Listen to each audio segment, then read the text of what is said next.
رسول اللہ صلی اللہ علیہ وآلہ وسلم نے ایک ہی سال میں 3 شادیاں کی، اور آپ صلی اللہ علیہ وآلہ وسلم نے باوجود اس کے کہ سال ایک ہے 3 شادیاں بھی کی، اپنی بیٹی کی بھی شادی کی، اور اللہ نے ان کے بیٹی کو بیٹا بھی دیا، اور ایک نہیں کتنے غزوات بھی ساتھ چل رہے ہیں۔ آپ صلی اللہ علیہ وآلہ وسلم نے اس پہلو کو کیوں اختیار کیا؟ آپ صلی اللہ علیہ وآلہ وسلم نے فرمایا ان من سنتنا النکاح، نکاح میری سنت ہے، ومن رغب عن سنتی فلیس منی، جس نے میری سنت سے اعراض کیا اس کا میرے ساتھ کوئی تعلق نہیں۔ جب یہ بات طے ہوگی کہ نکاح سنت ہے، پھر کسی مسلمان کے لیے جائز نہیں کہ وہ اس سنت سے اعراض کرے، بلکہ رسول اللہ صلی اللہ علیہ وآلہ وسلم نے اس کے مقاصد سے مسلمانوں کو آگاہ کیا۔ مقاصد کیا ہیں؟ اور آج حقیقت یہ ہے کہ سیرت سے جو محبت کرنے والا ہے اس کو یہ سمجھنا چاہیے کہ یہ جو ایک ہی سال میں آپ صلی اللہ علیہ وسلم نے رمضان کے مہینے میں بھی شادی کی، مقصد کیا تھا؟ سب سے پہلا مقصد جو شریعت نے بیان کیا ہے، صحیح بخاری کی روایت ہے 1905، صحیح مسلم کی روایت ہے 1400، آپ نے آواز دی یا معشر الشباب من استطاع منكم الباءة فليتزوج فإنه أغض للبصر وأحسن للفرج۔ نوجوانوں شادی کرو، اس شادی سے نکاح سے تمہاری نظریں جھک جائیں گی اور تم شیطان سے محفوظ ہو جاؤ گے۔ فمن لم يستطع فعليه بالصوم، اور جو نہیں طاقت رکھتا اس کو چاہیے کہ وہ روزہ رکھے۔ فإنه له وجاء أي علاج، یہ روزہ رکھنا بھی ایک علاج ہے۔ رسول اللہ صلی اللہ علیہ وآلہ وسلم نے دوسرا اس کا پرپس بیان کیا جو آج امت بھول گئی ہے، اور بھولی کیسے ہے؟ 35 سال 40 سال بیٹا بیٹھا ہوا ہے، کس لیے بٹھایا ہوا ہے؟ بس کوئی مناسب رشتہ نہیں مل رہا۔ مناسب سے کیا مراد ہے؟ مناسب یہ ہے کہ ایک مومنہ عورت 5 نمازوں کی پابند ہے، روزے رکھنے والی ہے، اور اس کے گھر کے ماحول کو آپ جانتے ہیں کہ رونق والا گھر ہے، اس کی والدہ بھی اطاعت کرنے والی خامند کی، نکاح کر لو۔ 40 سال کی عمر تک بیٹیوں پر ظلم کیا جا رہا ہے اور ان کا نکاح نہیں کیا جاتا۔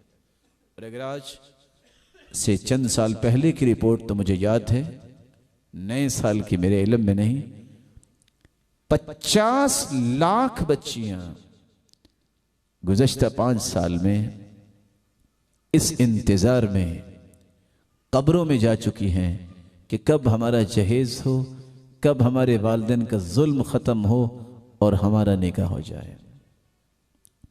اور آپ حیران ہوں گے 1 کروڑ عورت اس وقت بیٹھی ہوئی ہے کہ جس ظلم کا نشانہ بنی ہوئی ہے کہ وہ مسلمان ہونے کے باوجود، نیک ہونے کے باوجود اس انتظار میں ہے کہ ظلم کا دور کب ختم ہوتا ہے۔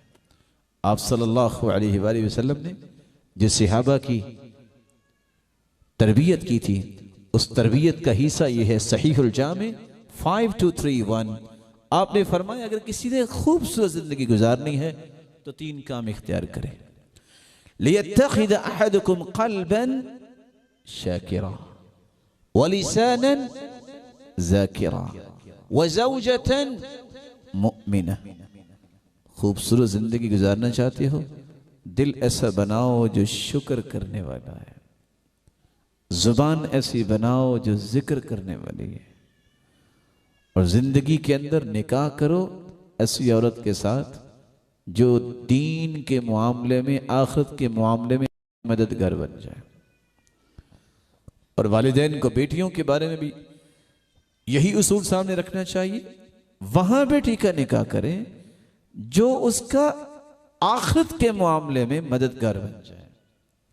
آپ صلی اللہ علیہ وسلم کے صحابی کی بات آپ سن کے حیران ہوں گے، اور بات کہنے والے کون ہیں؟ عبداللہ ابن مسعود رضی اللہ تعالیٰ عنہ۔ لو لم يبق من أجلي إلا 10 أيام وأعلم أني أموت في آخرها يوما لي فيهن طول النكاح لتزوجت مخافة الفتنة۔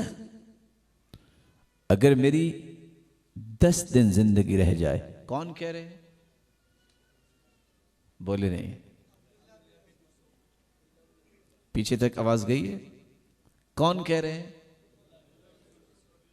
کیا کہہ رہے ہیں؟ میری 10 دن زندگی رہ جائے اور مجھے پتہ چل جائے کہ میں نے 10ویں دن فوت ہو جانا ہے، اور میں ان 10 دنوں کے لیے بھی شادی کروں گا مخافت الفتنہ، کہ میں فتنے میں نہ پڑ جاؤں۔ آج معاشرے کے اندر کتنا فتنہ ہے، معاشرہ بیراروی کو پسند کر رہا ہے، نکاح کو پسند نہیں کر رہا۔ آپ صلی اللہ علیہ وسلم کی اس بات پہ ذرا غور کیجئے گا، جو بات عکاف بن بشیر التمیمی کو اللہ کے رسول صلی اللہ علیہ وسلم نے کہی تھی، مسند احمد کی روایت ہے۔ عکاف بن بشیر التمیمی جب آئے تو آپ نے سوال کیا، هل لك من زوجہ؟ عکاف شادی شدہ ہو؟ قال لا، اللہ کے رسول شادی نہیں کروائی۔ قال هل لك من جاریہ؟ لونڈی ہے؟ قال لا، اللہ کے رسول یہ بھی نہیں۔ وانت موسر بخیر؟ اچھا مال ہے؟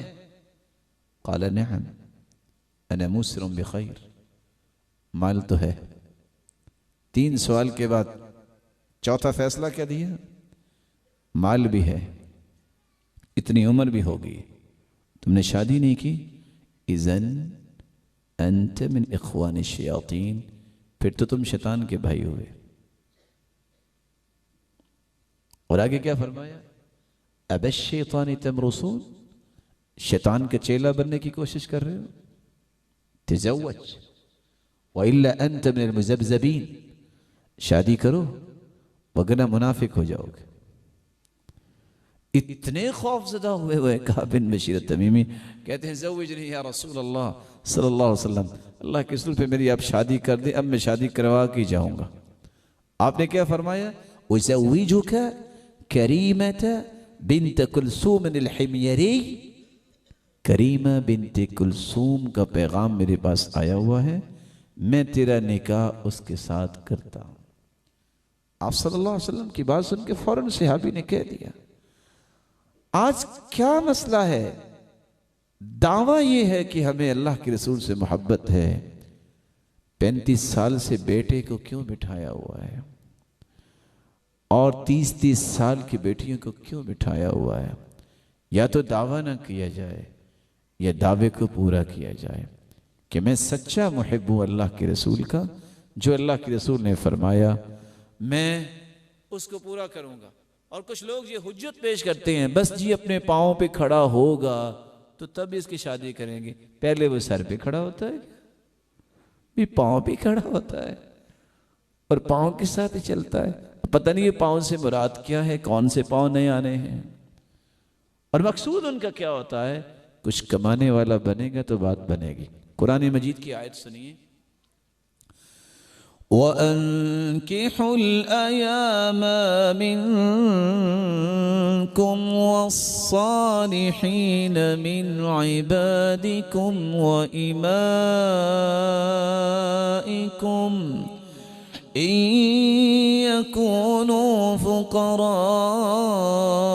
يُغْنِهِمُ اللَّهُ مِنْ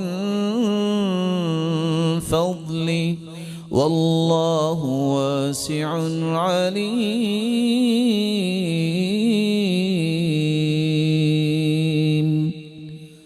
اور تم نکاح کرو اپنے بے نکاحوں کا اور اپنے نیک غلاموں اور لونڈیوں کا۔ اگر وہ فقیر ہوں گے تو رب تعالیٰ اپنے فضل سے نکاح کی وجہ سے ان کو غنی کر دیں گے۔ یہ تو ایک بہت بڑا پروجیکٹ ہے جس کو ہم سمجھتے ہیں کہ مال خرچ ہوگا، قرآن کہہ رہے تم شادی کرو اللہ تمہیں غنی کر دیں گے. اب کس کی بات مانیں؟ قرآن کی بات مانیں کہ لوگوں کی مانیں؟ اور اگر آپ غور کریں تو سچی بات یہ ہے شادی میں مال رکاوٹ نہیں ہے. رکاوٹ میری اور آپ کی انا بنتی ہے. اچھا اگر میں نے شادی کی تو میں نے کوئی 10 لاکھ کا کھانا نہ کھلایا تو لوگ کیا کہیں گے؟ کہتے رہے لوگ ان من یمن المرأة، عورت کی برکت کی نشانی یہ ہے تیسیر خطبتها، اس کی نسبت جلدی طے ہو جاتی ہے، وتیسیر صداقها، اس کا مہر آسانی سے ادا ہو جاتا ہے، وتیسیر رحمها، اسے جلدی اللہ اولاد سے نواز دیتے ہیں. مشکل کہاں ہے؟ معاشرے کے اندر. دین نے تو آسان کیا ہے. دین کیا کہتا ہے؟ صحابی آئے کہتے ہیں اللہ کے رسول شادی کرنی ہے. فرمایا ہاں مہر دینے کے لیے کوئی چیز ہے؟ کہتے ہیں کچھ نہیں. فَالْتَمِسْ وَلَوْ خَاتَمَ مِنْ حَدِيدٍ، جاؤ ایک انگوٹھی تلاش کر کے لے آؤ. فَالْتَمَسَ وَلَمْ يَجِدْ شَيْئًا، انگوٹھی تلاش کرنے گئے وہ بھی نہیں ملی. کا ازاری، اللہ کے رسول چادر تو ہے نا میں یہ مہر میں دے دیتا ہوں. فرمایا لو اعطیت ازارک لا ازار لک، چادر بھی دے دو گے تو جس کو آج ہم برات کہتے ہیں وہ کیسے لے کے جاؤ گے؟ ایسے ہی جاؤ گے. اچھا یہ بتاؤ هل معك من القرآن، قرآن کی صورتیں یاد ہے؟ قال نعم لسور سماها، چند صورتوں کے نام لیے. فرمایا ازوجک ما معك من القرآن، یہ صورتیں اپنی بیوی کو پڑھا دینا، یہ مہر بنا لو اور میں تیرا نکاح کرتا ہوں. اس سے بھی کوئی آسانی ہے؟ مسئلہ یہ ہے مشکلات میں ہم نے ڈالا. ہمیں اللہ کا خوف اتنا نہیں ہے جتنا لوگوں کا خوف ہے. میرے بھائیوں رب کا خوف اختیار کرنا چاہیے، دین کی آسانیوں کو قبول کرنا چاہیے.